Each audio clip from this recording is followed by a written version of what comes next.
قل للذي يسعى لإرضاء الإله اسلك طريق المصطفى خير الدعاء يا أسوة الداعين يا خير الورى يا قدوة الهادين يا علم الهدى ما كنت فظا أو غليظا بينهم وبرحمة من ربنا تهدي. بسم الله الرحمن الرحيم. الحمد لله الواحد الأحد الفرد الصمد الذي لم يلد ولم يولد ولم يكن له كفوا أحد، والصلاة والسلام الأتمان الأكملان على سيدنا وحبيبنا محمد بن عبد الله وعلى آله وصحبه ومن والاه. بینندگان ارجمند و گرامی در هر کجایی که هستید و در این لحظات دارید تصاویر ما را مشاهده میکنید، خدمت یکایک شما سروران و عزیزان عرض سلام و ادب و خسته نباشید دارم.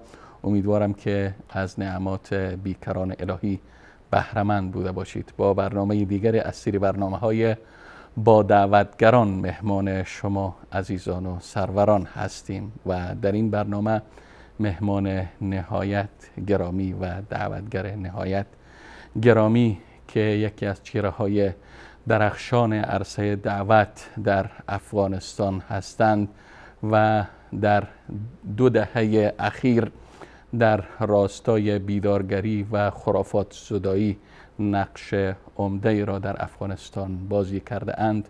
با من هستند استاد گرامی استاد عبدالظاهر داعی. ابتدا حضور ایشان را در استودیو خیر مقدم و خوش آمد میگم. جناب استاد سلام علیکم، خوش آمدین به برنامه با دعوتگران. جزاکم الله خیر. خب استاد گرامی، البته طبق روال همیشگی برنامه ما به خاطر آشنا شدن بیشتر با مهمانمان با جناب شما میخواهیم که در رابطه با اینکه در کجا زاده شدین و چه سال به دنیا آمدین و تعلیمات ابتدایی را در کجا سپری کردین از زبان خود شما بشنویم. جزاکم الله خیرا. بسم الله الرحمن الرحیم. الحمد لله و الصلاة والسلام علی رسول الله صلی الله علیه و سلم و علی آله و صحبه اجمعین. ما در سال 1344 خورشیدی در شهر کابل در یک منطقه به نام نوآباد دی افغانان میگن اونجا تولد شدیم و در نزدیک خانه ما یک مکتب بود به نام مکتب عینو، بی بی عینو میگفتن. اصلا مکتب دخترانه بود. خب باز چون مکتب بچه ها دورتر بود، باز مادرم مرا اونجا داخل کردن در مکتب بی بی عینو تا صنف 5 در اونجا درس خواندم. صنف 6 هم در لیسه جمهوریت درس خواندم. لیسه جمهوریت هم لیسه دخترها بودن که دخترها خواندیم. از این خاطر خیاطی و گپا رو یاد دارم، چون اونجا یک مضمون ما خیاطی بود و چی بود یک مضمون. پس تا صنف 6 اونجا خواندم. صنف 7 در مکتب چی میگفتن انصاری خانم، لیسه انصاری. باز لیسه انصاری وقت ابتدایی داشت، پس متوسط داشت، پس آن لیسه شد. باز ما روان کردن یک مکتب دیگه به نام قاری عبدالله میگفتن. او هم در مقابل آرشیف ملی ولایت کابل که از طرفش آرشیف ملی است، در روبروی از او در داخل کوچه می مکتب بود، به اونجا خواندم. خب استاد ما مجبور میشیم که سوال کنیم که آیا لیسه هم دخترانه بوده یا پسران؟ نه، لیسه را باز وقت صنف 8 خلاص کردم. صنف 9 چون فامیل ما برادرم قاضی ولرحیم الله رحمتش بکنه فوت کردن. آمین یا رب العالمین. باز اونا مرا به مدرسه داخل کردن. صنف 9 باز در مدرسه دارالعلوم عربی کابل درس خواندم. خب باز دارالعلوم عربی کابل تا صنف 12 اونجا خواندم. باز اونا انستیتوت تربیت معلم هم داشتن. صنف 13 و 14 صنف 13 و 14 را هم در اون مدرسه دارالعلوم عربی کابل درس خواندم، یعنی تا صنف 14. دارالعلوم کاملا موادش مواد شرعی بود، یعنی شبه مدارس دینی گفته میشه. مدرسه دیگه، چون در افغانستان که است وقت لیسه گفته میشه فرق داره با مدرسه. مثل اصطلاح ایرانی اصطلاح کشور عربی نیست. اونجا هم تفاوت کردن دیگه. مکتب وقتی که گفته میشه مکتب عام است و وقتی که مدرسه گفته میشه طبعا اون مدرسه دینی هست. علوم شرعی و علوم بگیم طبیعی. اغلب دیگه علوم چیز است، اصلا شریعت است، مدرسه دینی است.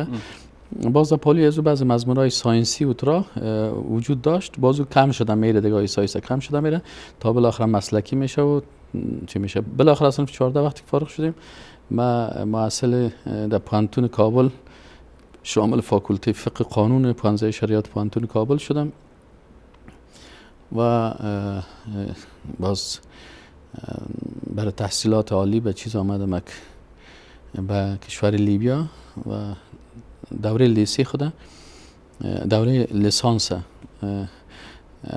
در کلیت دعوه خواندیم. کلیت دعوه الاسلامیه بود، رشته ما دانشکده دعوت به تعبیر. بله دعوت اسلامی.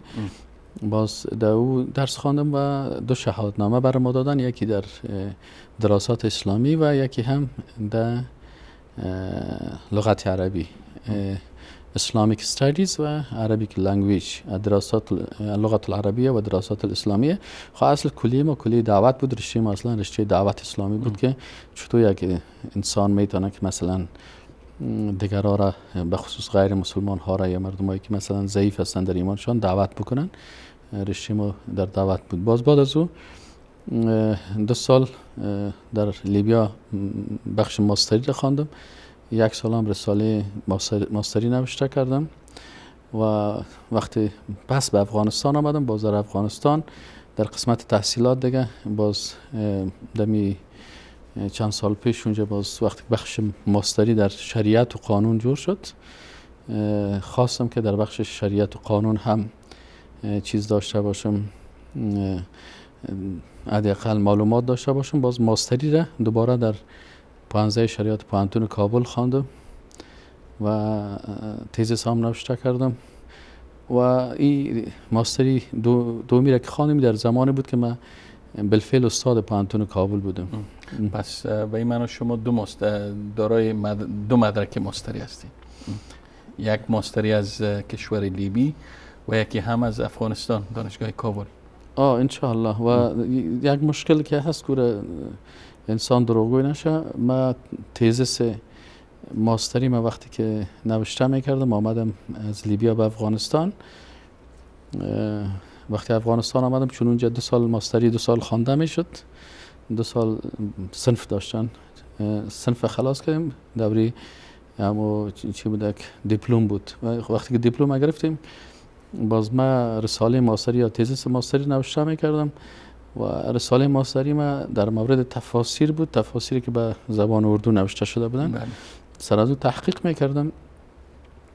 1 سال مصادری که در لیبیا بود رو در کتابخانه از اون نوشته کردم. باز استاد راهنمای ما برای ما یک موافقه داد که شما، چون یک مشرف ما استاد راهنمای ما در لندن بود، یک استاد راهنمای ما در خود لیبیا بود، یکش عرب بود و یکی دیگهش پاکستانی بود و در لندن زندگی میکرد.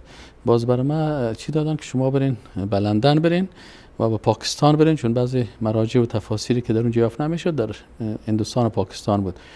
باز ما وقتی پاکستان آمدم، از پاکستان به افغانستان رفتم. باز در افغانستان فامیلم برای ما گفتن که تو باید ازدواج بکنی. باز ما ازدواج کردم. ماستری اول ما دفاع نکردم دیگه. 3 سال درس خواندیم، دیپلمش دارم، من تا دفاع نشده بود. خب جناب استاد، من میخوام اندکی باز بر بگردم. شما سال چند از لیبی برگشتین؟ والا من در سال 69 رفته بودم اینجا. 69 70 71 72 73 74 75 سال 76 من دوباره پس به افغانستان 76 برگشتین. بله. خب اگر باز هم اندکی بر بگردیم به سالایی که شما دوران بگیم مکتب و دوران لیسه، شرایط افغانستان در او وقت چگونه بود؟ در شرایطی که شما مکتب میخواندین و لیسه میخواندین، میخوایم که جوانای فعلی از او شرایط هم یک معلومات داشته باشه. من در صنف 7 مکتب بودم که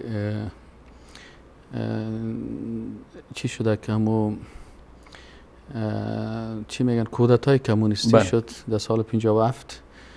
کودتای کمونیستی شد و وقت من صنف 7 مکتب بودم که تیاره آمدن و بمبارد کردن و بالاخره ارگ ریاست جمهوری را و داود خان و به همراه خانوادهش کل از اینا را کشتن و بالاخره بعد از اینکه اونا چیز شدن 1 سال چقدر وقت دیگه تیر شد، بالاخره باز بعد از ترکی کشته شد و ترکی هم شاگرد اما وفادارش بعدش میگه متاسفانه و شاگرد چاپلوسی که دستایش ماش میکرد وقتی که چی نباشه الله یک کس را بشرمانه باز شاگرد خودش سبب قتل از میشه. بالاخره باز زیر شاگرد شفیع امین در داخل ارگ ریاست جمهوری مردارش میکنه، چون اونا خلقی بودن و اونا بیرق‌های سرخ بلند کردن و زیادتر شعارهای کفری میدادن و در وقتی که ما در مدرسه بودیم در مکتب بودیم یک آثار کفر در اونا چی میکردیم مشاهده میکردیم. و وقتی که باز من صنف 9 شدم در مدرسه دارالعلوم داخل شدم دیگه کفر از اونا بیخی صراحت بود و زیاد همصنفی ما را زیاد به شهادت رساندن و بسیار از استادای ما را کشتن شهید کردشانه. خب خلاصه هر کسی که چون نظام کمونیستی هم سیستم داشتن که اونا نه به شکل فردی نه به شکل اجتماعی دین در ساختار حکومت نمیمانن، فردی همه تا اجازه نمیدادن و بسیار مسلمان ها را میکشتن و قبرهای دستجمعی بود. و حتی یک روز خود ما هم به یادم است که ما به چیز رفتم به کتابخانه رفتم یک روز دو روز رخصتی بود، میخواستم در کتابخانه کتابا رو سیل کنم که همی یک نفر از امون نفرای خاد از امون وقت که اطلاعات یا استخباراتشان من نمیفهمیدم کی بود آمد و مرا تلاشی کرد و وقتی مرا تلاشی کرد من نفهمیدم در جیب من یک دانه قرآن شریف بود، چون ما اونجا در مدرسه همی سوره القارعه و الحاکم التکاثر و قصار و سوره حفظ داشتیم. من قرآن شریف در جیبم بود، هر وقت هر جایی میخواستم حفظ بکنم برای که کشید برای من او یک تومت بسیار بزرگ شد، فوراً زنگ زد و مخابره خود. عجیب حمل چند سوره قرآن کریم یا یک جزء یا یک سپاره در وقت جرم تلقی میشد. بر کشتنت کفایت میکرد دیگه اگر میخواستن که چیز کنن، یعنی خودش یک که تو گویا اشرار هستی از جمله اشرار. دیگه اشرار اونا میگفتن هم کسی که قرآن شریف اونجا چون اکثرا در افغانستان قرآن شریف ها که ورق زرد می داشته باشن، نه در پاکستان که چاپ میشه ورقای زرد هستن. باز میگه که هر کس که کتابای ورق زرد میخونه ای اشرار هستی، ضد انقلاب هستی، مرتجع هستی، چطور است و ما نمیفهمیدیم بسیاری وقتا چون وقت زمان بس نوجوان بودیم حتی نمیفهمیدیم که اینا چرا این گپا رو میگن. خب وقتی که مرا از اونجا گرفتن من میفهمیدم که اینا عادت دارن که اگر یک ولو که طفلان باشی تو رو ببرن، چون از دوستای ما بعضی اوقات کسایی که برده بودن ناپس که میآمدن میفتن زیر ناخونایشان برق میته و مثلا اینا را زیاد اذیت کرده بود میزدن. باز وقتی که مرا از اونجا گرفتن مخابره کردن و باز چند عسکر آمدن از 4 طرف ما و این وقتی که مثلا صنف 9 مکتب هستم، یعنی صنف 9 یعنی شما سنتون هم در حدود 14 سال 15 سال همین سن و سال بودین. دیگه هیچ تو من اصلا نمیفهمیدم که من متهم به چی هستم، گناه ما چی است، جرم ما چی است. ما اصلا نمیفهمیدیم چون وقت هیچ آگاهی از احزاب سیاسی و از احزاب اسلامی و از این مسائل را ما زیادتر نداشتیم. باز مرا بردن و وقتی که مرا بردن در اتاق که 4 نفر عسکر مرا گرفتن، رنگ من بسیار تغییر کرده بود و بسیار ترسیده بودم و ما فکر میکردم که امیال مرا میبرن راستن دیگه برق میتن و شاید مرا بکشن. باز وقتی که اونجا رفتم قسمت 4 نفر عسکر، 4 سرباز سر یک طفل، یک کودکی، یک نوجوان در موتر بالا کردن دیگه. تو فکر میکردی که کدام آدم چیزا گرفتن. باز الحمدلله خوب میخواد شد که این نفر که مرا در اینجا کتابخانه گرفته بود مرا میفکر تو یک نفر دیگه هم بود و لنگی داشت و پتو داشت و تومتای عجیب غریب میکرد. من دیگه برش میگفتم که من خودم کتابخانه تنها آمدم، کس همراه من نبود. خب بالاخره خوب شد که آمد. وقتی که در اونجا بودن مراسی بسیار ترسیده بودم، دیدم که یک نفر دم سر چوکیش بروتای بسیار خطرناک کتکته داشت دیگه. من تو خشک و مات مبهوت در مقابلش ایستاد شدم. باز فضل و احسان الهی هم بود که اونجا یک کاکای ما در منطقه امامت داشت، از تقریبا 20 سال 30 سال پیش بسیار ریش سفید بود، مردم را زیاد محبوبیت داشت. یک بچه جوان آمد و سون وقتی که سائل کرد فکر کرد که من بچه از امو هستم، از کاکای من بچه‌ش هستم. برای گفت او بچه مولا سالم تو اینجا چی میکنی؟ ما هفتم والا من تو در کتابخانه بودم، بازو بعض نفر تو در گوشش گفت که این همسایه ماست اونجا، شناخت دارم. خب قدرت الله هم یک چیز شد، سبب شد مرا رها کردن. مرا تو رها کردن، باز گفتن برو بخوای پدرت گرفته بیار. که باز ما وقتی که من آمدم در پیش خانه، پدرم مرا دید. پدرم عادت داشت تو یک پتو میگرفت، همیشه نان و ترار که میفروخت، ریش سفید بودم بین پتو میماند. مرا که دید گفت چی گپ است؟ من گفتم والا در راه بر شیشته بودم، گفتم من تو مرا برده بودن. باز مرا گفتن وقتی که پدرت آمد کسی اینجا باید دفتر بیاری.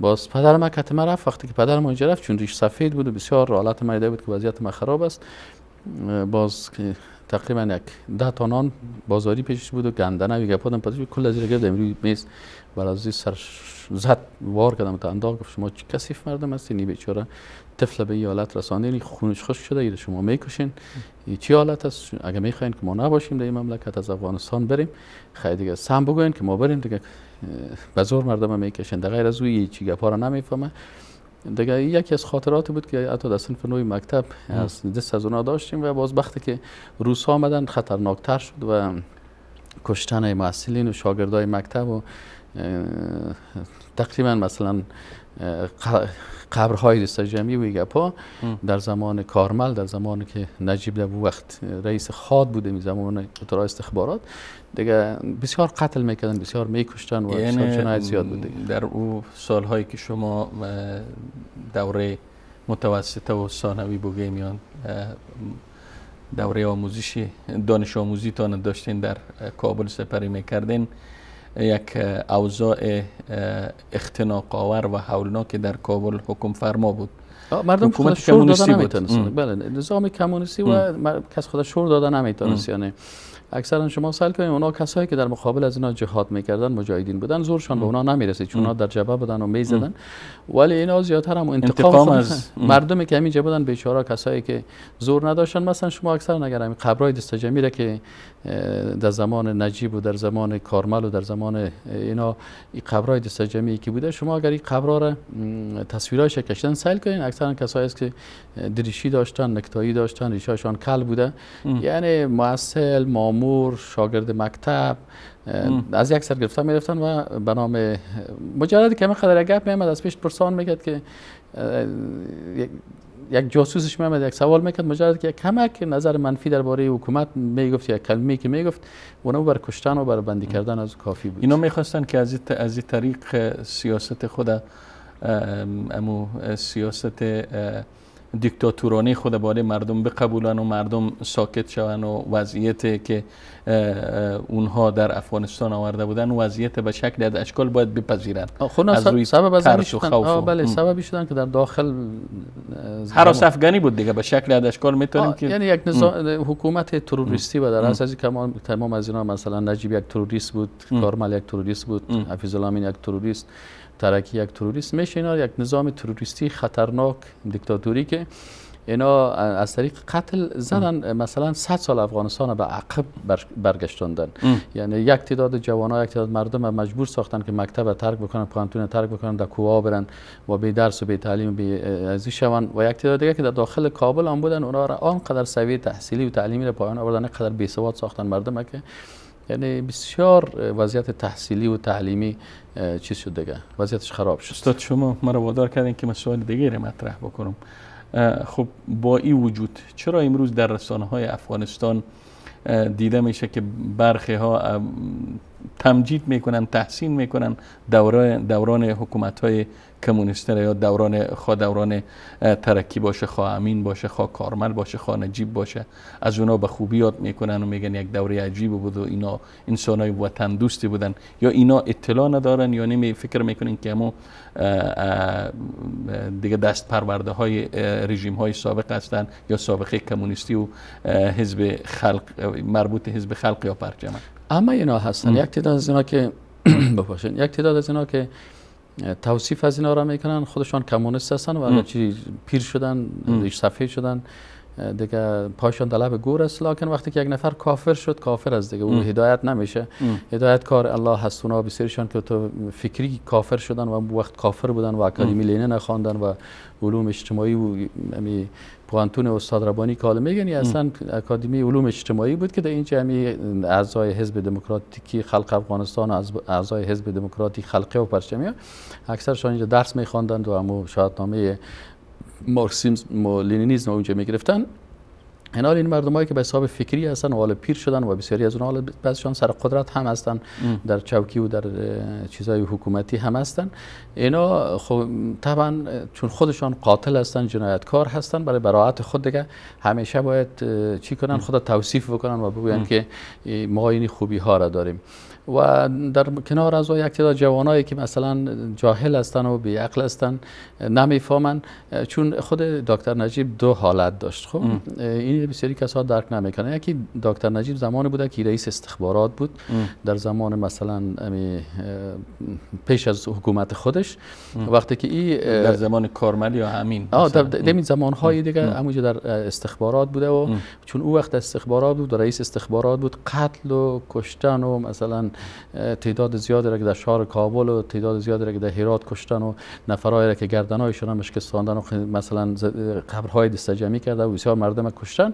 این اون وقت بوده و وقتی که روسا افغانستان مجبور شدن، اتحاد شوروی شکست خورد و پارچه پارچه شد و یکی از اسبابش همین جهاد ملت افغانستان بود. 1.5 میلیون شهیدی که در افغانستان دادن.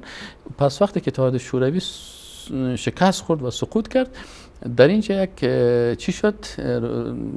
گورباچوف اینا را خواست و کارمل گفت ما میخوایم که ما عسکرای خودم میکشیم و میبراییم. کارمل بسیار متشدد کمونیست بود و او میگفت که نه نبراین، باید باشین و چطور است. و بالاخره او را گوشه کردن و در مسکو بردن، عوضش نجیب آوردن و اینجا روس‌ها بر از اینا دیکته کرد و برشان گفت که شما حالا چون ما میبرایم دیگه به خاطر اینکه شما جای پای در مملکت داشته باشین، بخیزین جنگ فکری بکنین و جنگ فکری است که بخیزین پیشنهاد صلح بکنین با یک چهره جدید ظاهر تا زمانی که روس‌ها بود یا بسیار متشدد بودن، قرآن لغت میکردن، سر قرآن عظیمشان بالفعل لغت میکردن، مسلمان‌ها را میکشتن و کفر میگفتن و کفرشان صراحت بود و کل مردم میفهمن که اینا کافر هستن. ولی وقتی که روس‌ها برآمد، اینا دیگه حالا گدا اگر تواضع کند خوی اینا فهمیدن که ما سقوط میکنیم، ما شکست میخوریم و کل ملت به ضد ما هست. مثلا در کل از اونها هم تعداد خلقی و پرچمی 1 لک نفر اگر حساب شود، در بین مثلا اون وقت که نفوس افغانستان 15 یا 16 میلیون 100,000 اینا بیش نبود. یا 100,000 بیش نبود. در خوشبینانه ترین حالت یعنی. یا دیگه او هم خب مثلا حتی دم حزب هم که بسیاری وقتا دم وقتی که به یادم میاد، حتی دم مکتبای ما و در مدرسه‌های ما بسیاری کسا را به زور و شکنجه و به تهدید و با ایگپا از خودم چندین مرتبه تو برده ما را در اتاق شانده و دروازه را قایم کرده و تهدید کرده که یا نشتکو که ما در حزب شما میایم و یا اگر نمیای چرا نمیایی این نشتکو. اینا اگر نشته میکرد در هر حالت متهم بودیم.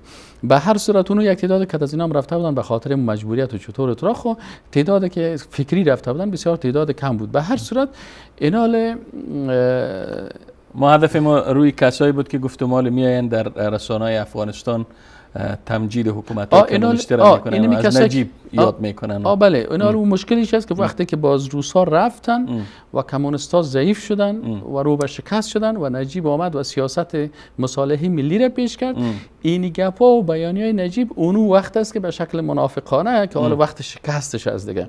مثلا مثال فرعون وقتی که غرق شد، حتی اذا ادرکه الغرق، وقتی که غرق شد باز دمول دیگه صدا کرد که آمنتو بما آمنت به بنو اسرائیل که ایمان آورد، ام قسم ایمان آوردن ما ایمان میارم. دیگه مشکل اینجا شد که اینا هم وقتی که حالت غرقشان شد و هر کس هم مترسال صدام حسین وقتی که مردم خدا کشت و قتل کرد و بالاخره چیز کرد، روزی که بازی که شکست میخوره باز میگه من مسلمان شدم. یا مثلا قذافی عین گپ هم تو در کفر و در بیدینی و ترا باز پسان میان مثلا کلمه میخوان ما دیندار هستیم چطور هستیم. اصلا اسلام و دینداری و ترا خو نیست که حتی اذا رکبوا فی الفلک دعوا الله مخلصین له الدین. این علامت منافقا و مشرکین نمی قسم است. به هر صورت اینا اون بیانیه نجیب که سو بیانیه زمان چیش هستن، اما زمان شکستشان است. حالا بسیاری کسا وقتی که گپای از رو میشنوم میگه اوه چه خوب شیرین گپ میزنن، چه خوب آیات تیر میکنن، چه خوب حدیث تیر میکنن، اما او حالتش رو فکر نمیگیره که قبل از اینکه رئیس جمهور شوه، وقتی که رئیس استخبارات بود، این قبرهای دستجمعی، کشتارها، این جنایت‌ها رو یاد کرده. این سجده و این رکوعی که در اونجا در قبر مثلا میگه در پیشانی میگه در پیشانی ما کافر نشان است. خدا پیشانی هیچ کافر نشان است. ترامپ هم خونشتن است. اما گپ سر از این است که عملش وقتی که خودت میری در مقابل مجسمه لنین سرت خم میکنی و در اینترنت تیار رو نشر است که وقتی که به اتحاد شوروی رفته، پس اینمی که بر از اون میری و باز قانون از اون میری، یا وقتی که کارمل گپ میزنه و تو در چوکی شیشتی و در بالا سر پشت سر کله عکس مارکس و انگلس و لنین نماندی، این علامت بیانگر چی هست؟ بیانگر از می است که تو پیرو اینمی مکتب کمونیسم هستی. پس شهید چی هستی؟ شهید چی است؟ شهید خود کسی است که فی سبیل الله در جهاد کشته شده باشه، نه که هر کسی مثلا در راه لنین هم کشته شد بازی را هم بگوییم. خب استاد، برنامه ما کم کم رو به پایانی است. میخواستم این برنامه را با یکی از خاطراتتان از لیبی خاتمه بدم، از خاطرات دوره تحصیلتان. شما چون تقریبا حدود 7 سال گفتین در لیبی بودین. یکی از خاطراتی که بسیار چیز است، برای من بسیار جالب بود و سبب شد که من زیادتر در بخش دعوت کار بکنم، مویی بود که زمان من به لیبیا رفتم در یکی از هتل‌ها. یک وقتی همی مجاهدین وقتی که کامیاب شدن، باز در اونجا یک محفل گرفتن بر تمام دیپلمات هایی که در اونجا بودن. امو سفیر افغانستان که در اونجا بود و یک مجلس گرفتن و در امو مجلس من هم بودم. از ما چون محصلین بودیم از ما هم دعوت کردن که شما بیاین اونجا باشین و دیپلمات ها بودن. من در گوشه استاد بودم که دیدم که یک کس آمد پیش من و او بر من خودم معرفی کرد، گفت من امبیسیدور اف چیز هستم، واتیکان هستم، من سفیر واتیکان هستم. من گفت انگلیسی خوب گپ میزنی یا عربی؟ من گفتم که من میتونم کم کم انگلیسی گپ بزنم. خب بالاخره گفتم عربی هم گپ میزنم. این آمد و من گفت که بین اسلام و نصرانیت هیچ تفاوت نیست و ما و شما باید چی کنیم. خب خلاصه که کشیش بود و این نماینده واتیکان بود و میخواست مرا دعوت بکنه. خب من الحمدلله وقتی که جوانم بودم الحمدلله قدر قرآن هم میفهمیدم چون مدرسه خوانده بودم.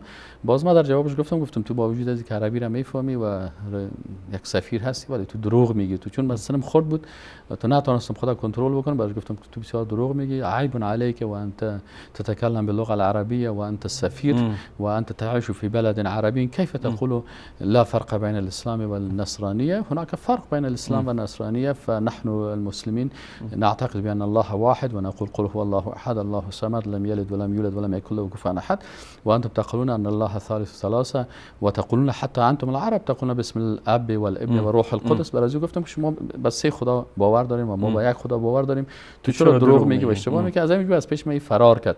فرار کرد، خواستم که گپ بزنم، گریختم تو رفت. پس اون دل من یک گپ گشت که سبحان الله ده بین قدر مردم چرا شما را انتخاب کرد؟ چرا مشخصا شیطان آمد در جان من، در وجود من چی هست که این شیطان میخواست مرا هم به می اغوا کنه، کفر خود اغوا بکنه. باز از اونجا در دل من همی گشت که انسان باید زیاد اسلام بفهمه و عقیده اسلامی را زیاد بفهمه. این انگیزه بود که شما را باشه. چرا که اگر داعی نبودیم مدعو میشی. خب جناب استاد، البته تشکر میکنم در پایان برنامه. البته صحبت با شما انشالله ادامه داره و بیننده های عزیز و گرامی انشالله منتظر باشین در قسمت بعدی این برنامه. نیز استاد عبدالظاهر داعی با ما خواهند بود و صحبت های من را ادامه خواهیم داد. تا برنامه دیگر و دیدار دیگر همه شما گرامیان و سروران را به پناه الله یکتای بی همتا می سپارم و السلام علیکم و رحمت الله تعالی و برکاته. قل للذي يسعى لإرضاء الإله اسلك طريق المصطفى خير الدعاء يا أسوة الداعين يا خير الورى يا قدوة الهادين يا علم الهدى ما كنت فظا أو غليظا بينهم وبرحمة من ربنا تهدى.